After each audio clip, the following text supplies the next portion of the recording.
Very much. And now our last speaker before lunch break is Jeff Allen, who's going to talk about machine translation again. Okay, the floor is yours. Computer generated. You're all hungry, right? I'm hungry too, so I'm going to make this fast enough so we can go eat, okay? All right? It's going to be fun. This is going to be fun. It's going to be very irritating. I'm going to ask you questions. I'm going to ask you some questions.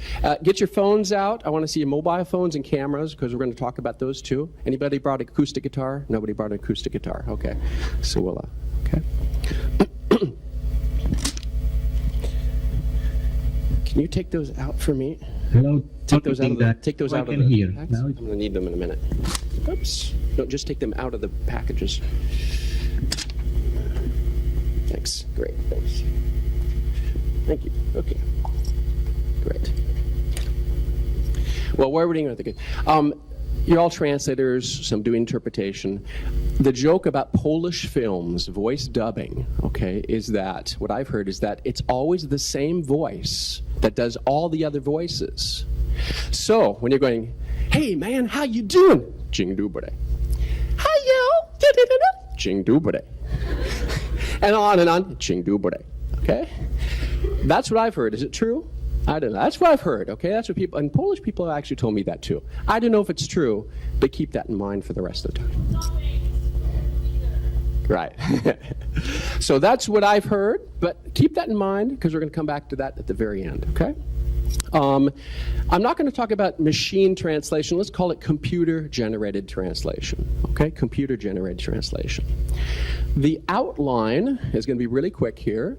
We're going to cover the joke. We already did the joke, okay? We're going to talk just quickly about one little point. We're going to talk about the history. I'm going to do a real quick history of translation tools, okay? Visual, okay? Barbara Streisand saying, a picture is worth 1,000 words. We're going to have lots of pictures in this, okay? Then we're going to do some analogies with phones and things. Get your phones and the cameras out. And then we're going to go a quick 10 points, but we'll get to that surprise, okay? Now, whoop. So I'm known as the Godfather of machine translation. I'm not old enough to be a godfather, okay? But in 2009, he called me the Godfather. And we were joking here. Marika said, you did that and did that and did that and did that too? Yeah, I've been doing all that too. I've worked for all these companies. I've consulted all these tools. I've worked in translation companies. I have done a lot. Go read my LinkedIn profile. That will suffice, okay? I'm also known as the shepherd of machine translation by a professional translator. So, we're going to go through, and I want everybody to raise their hands. You're going to need to come around. I want you to raise your hands if you've used these tools, including the people here. So if you've used these tools, put your hands up. So this is the scribe back in the Middle Ages. Another version of it, no hands, okay? Gutenberg Press. Typewriter, old. This is the first version typewriters, okay? The newer version manual typewriter where your fingers didn't slip. I'm doing that, my fingers didn't get in there, okay? IBM Selectric, who used the IBM Selectric? Okay? The Brother one-line printer, you know the Brother one-line printer, you have one line, I had one of those too.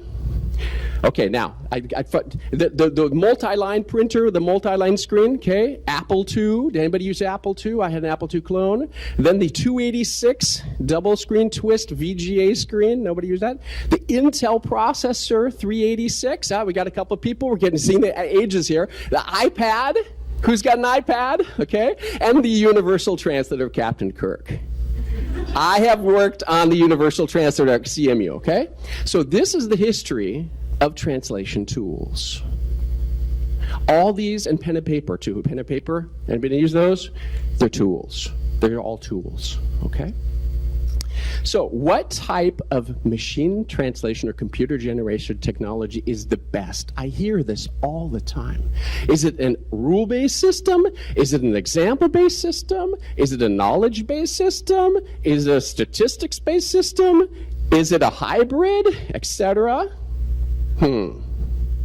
Well, which MT or translation memory tool is the best? We hear this all the time. Is it Sistrand, Reverso, Pertium? I got it here.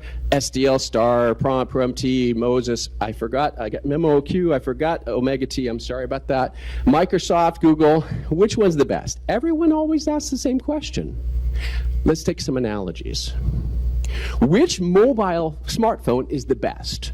Okay, who's got Blackberries? Blackberries, who's got Blackberry? I see a couple Blackberries. Okay, there. Okay, who's got iPhones? Version 4, 5, 6? Okay, who's got Androids? Maybe some Samsung. Okay, I got those, all right. Who's got a Windows phone? Okay, which one's the best? Another example, which camera is the best? Okay, so I've got a Canon PowerShot right here. I saw some cameras back there, okay? Who's got a Nikon? Okay? Who's got a Sony? Okay, who's got Olympus? Who's got a Pentax? Okay, I have a Pentax at home too. Which one is the best? So another example, guitars, acoustic guitars. Are Martins the best? Or are Taylors the best? These are all mine, huh? Okay. Are Takaminis the best? Okay. And they've gone to, if you're electric guitars, Fender, Gibson, okay? Which one's the best? This is the same question for telephones, cameras, guitars, and translation technologies. Which one is the best? There is no single best phone. There is no single best camera. There is no single best guitar or MT solution. The best one is the one which responds to your needs and fulfills your needs. Do you know your needs? I think a lot of people don't know what their needs are. They don't spend time investigating and looking at what they need to do to be more efficient and to do more work and to spend more time leisure because they've done it better. Okay? So, machine translation is just one type of computer-generated translation tool. It's just one type. Now, we talked about the example-based and all that. Example-based machine translation is just the geeky name for translation memory. That's all really what it is, okay? The sexy name is translation memory, okay? So the use of machine translation or computer generation technology tools is for a single purpose. That is for you to be able to translate 2,500 words per day. I did the survey, go watch it. I gave all the data. I surveyed all these organizations. It's 2,500 words per day on average, all languages, all levels put together, okay? About. If a tool cannot help you achieve 2,500 words per day, at minimum, then change your strategy. You need to do a minimum of the 2,500 words per day. So, and if you better go type 2,500 words translating, you can do that, okay? Or use some speech recognition tools or something. Find another tool. If you can write 2,500 words per day with a pencil and paper, use it. Make sure you do the minimum. That's your job as a translator, okay? Because you need to make money. Why are you studying or doing translation? Okay, is it for your parents? Is it for your grandparents? Is it for your professors? Is it for your own personal interests? No, it is to become independent, to make money in order to buy those objects that we just saw earlier, okay, the phones and things, for you to live and work efficiently and with leisure time. That's the goal of doing translation, okay? Keep this in mind. So, who among you in the audience wants to be a successful translator or interpreter? Who of you? Okay, this is good. This is good. We get some motivated people and they're hungry, okay? Okay? Now, we talked about Moses a little bit earlier. So, do you want to know the 10 commandments for using machine translation from the Godfather of MT, not from Moses of MT? Do you want to know? Good. So, here are my 10 commandments to you. I'd like to come sit down on the thing and come down and just kind of sit down and talk to you more personally, but I got to be, webcammed here, so, okay? Number 1 is collaborate and share. Collaborate and share is more important than knowledge retention and knowledge hoarding. Knowledge hoarding means to keep knowledge. Collaborate and share is more important and more efficient. It will make you successful. Commandment 2 is learn to say no more than you say yes. Learn to say no to projects. If you do that, you'll be able to do better projects. Don't take every project you get. Okay? Now, I got one little note here that I put myself here about what to say because I forgot to put in here in slide 30. So one of the things that you need to understand here for qualifying your project is you need to learn to qualify your projects. Ask the right questions to qualify the jobs you're going to work on, if they're human translation pure or if they're computer-generated translation. Ask the questions. So it's not important which machine translation version brand, except when you want to ask the project manager, what system are you using? Did you use dictionaries? What version you're doing? You want to know this information to know if it's going to give good content or not. And you also want to know if they've done their job correctly. If they haven't done their job correctly, you don't want to touch the job. There are many, many projects. People come to me. I ask them 3 or 4 questions, and I say, I'm not going to touch that project because they didn't organize it well enough using a machine translation tool. They didn't do the right training. They didn't do the right dictionaries. They didn't do what was necessary, and I'm not going to put my name associated with that project.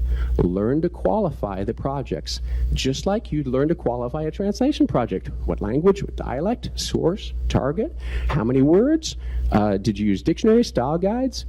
Ask the right questions. So learn to say no more than you say yes. Okay? Now, another thing I don't have, I'll add this to the PowerPoint, I forgot, is I invented a thing in 1999. I called it all technology is vertical. All technology is a vertical axis. It's always getting faster, better, always. However, there is a axis, a horizontal axis, that's vertical. The horizontal axis, there are 3 types of horizontal axes, and I call them relationships. These are relationship, that's technology. So relationships, there are 3 types. Man-man, machine-machine, and man-machine. So man-man is called politics or collaboration. It depends what you do, okay? So if you use politics, you can stop things. If you use collaboration, you can make things happen. So that relationship axis, man-man, is a very important one, and I'm glad Joanna was talking about today. Second one is machine-machine. What do we call, what's the word called in computer? Compatibility. It's compatible or not. It works together. The printer works or it doesn't work. Buy a Mac, okay? So machine-machine is compatibility. The third one is machine and man, and that's called human-computer interaction, okay? So those three streams of relationships, take that vertical and it bends it like this. It bends it down. So it can't be as efficient because all these other things are causing problems or enhancing them. Now, in my experience, there are 3 things you have to have when you implement any technology. 3 things. 1999, I talked about this. You have to have a technology that responds to a need. Secondly, you have to have some documentation or training to understand how to use that technology. Third, you have to have motivated users. If you don't have 2 of those, it's really difficult. But one time on my grade, I had all 3. One single time, it was fun. So you want to try to have those 3 elements to be efficient and to do the work, okay? Command 2. Command 3, do not talk about topics that you don't know about. Go to the forums and pros.com, and it's amazing how many translators talk about machine translation, but they know nothing about it, and they admit it. Don't talk about what you don't know. And then more if it's about your field. If you do not use CAT tools or translation memory or MT, then shut your mouth, okay? And do not write in online discussion forums about why they are bad. Don't say it's bad if you don't know about it. If you do use them, then explain how you're being efficient. It's pretty simple. Command 3. Command 4. Commandment 4. Do not just see and state problems. It is better to find and propose solutions. Customers do not want to have complainers. This is really important for your careers, okay? They want people who can help them make wise business decisions for their core business. And as a translator, you are a consultant to help the customer make wise choices. So qualify your projects, decide if the technology is right for that project or not, and then do it. But if it's not, don't use it.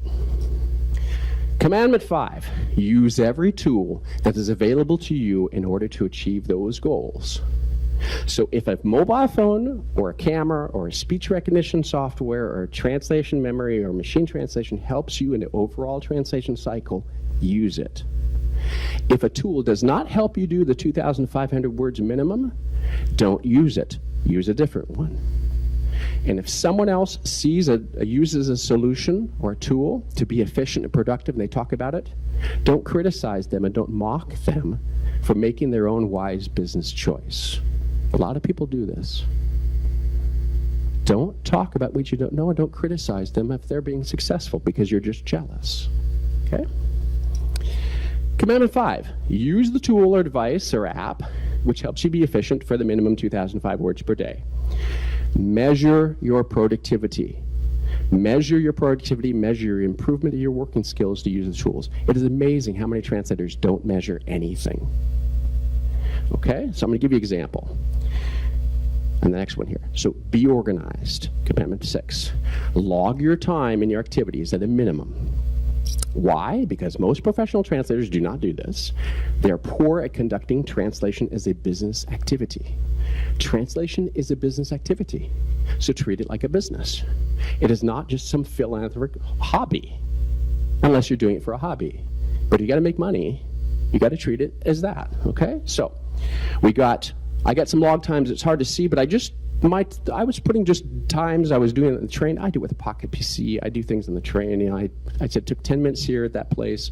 Just keep a log, okay? And how much time I was taking per things. And then at the very end, I did 29.1 hours on that project. That took me 10 or 15 minutes to keep that Excel sheet over the whole time. It's not that much time.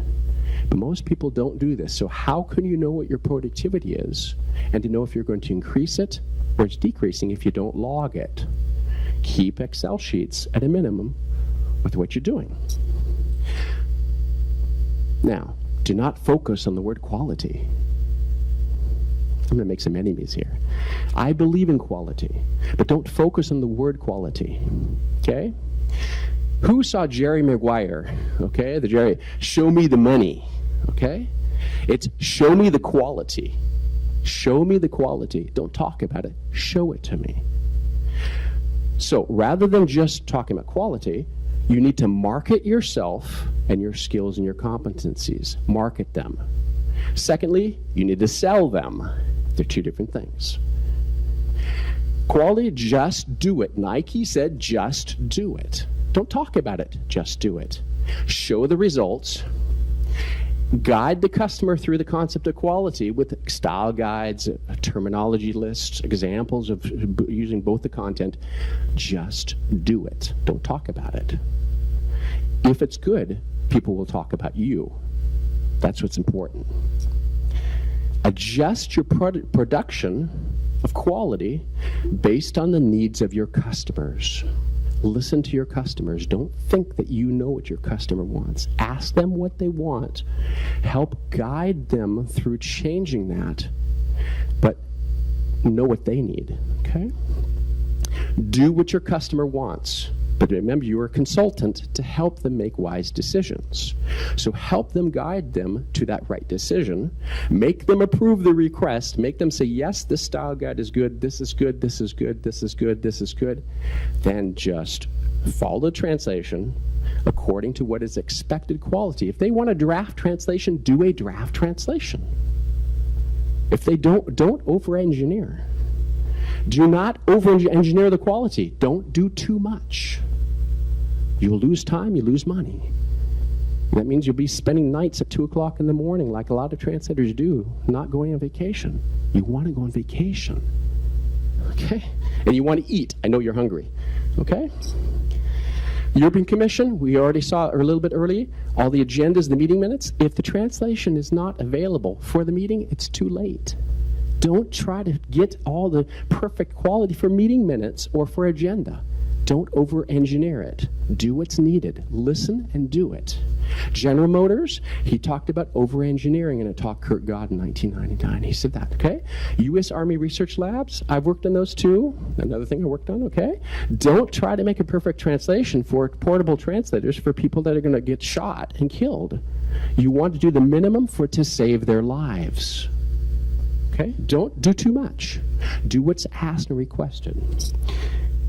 Commandment 8, estimate carefully. Promise what you can do it, deliver on it, and then document your process of how you're doing it. Excel sheets, really easy. Improve on your analysis of your estimation each time so that you make a better estimation next time and you make more money. Okay?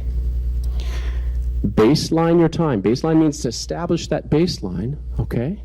And then benchmark it means to check it against other things, okay?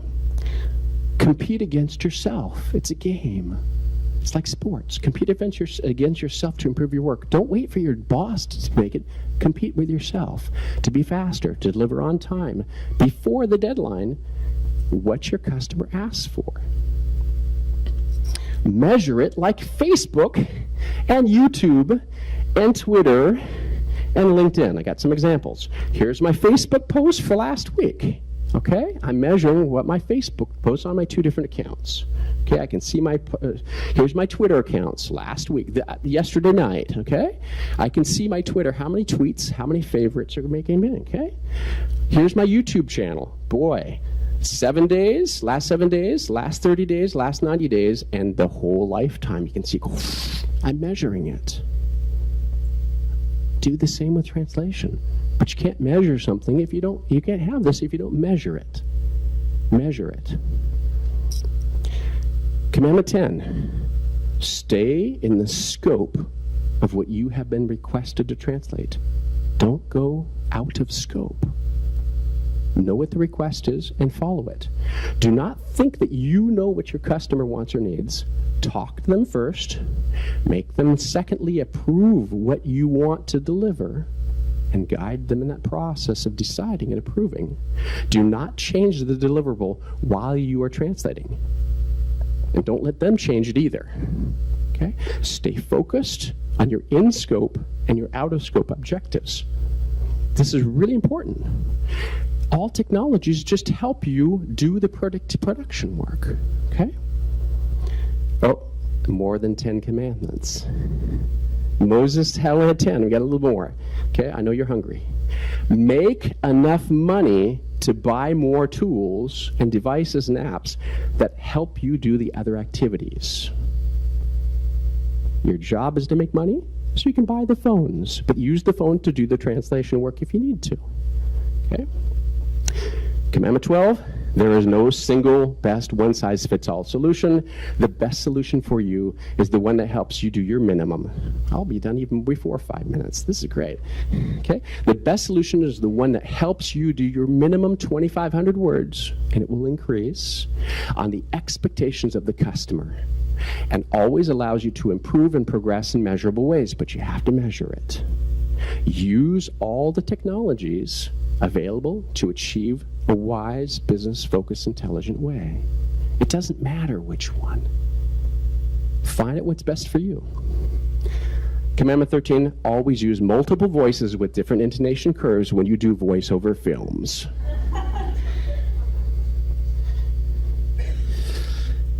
Dziękuję. Thank you very much. Do we have any questions to our speakers? Your lunch is waiting for you in the room next door. Yes, our break is going to last until 2:45, so it is going to be a little bit postponed, right? The second session. Come back here at 2:45 for a discussion on the future of the translation profession. Okay? Thank you.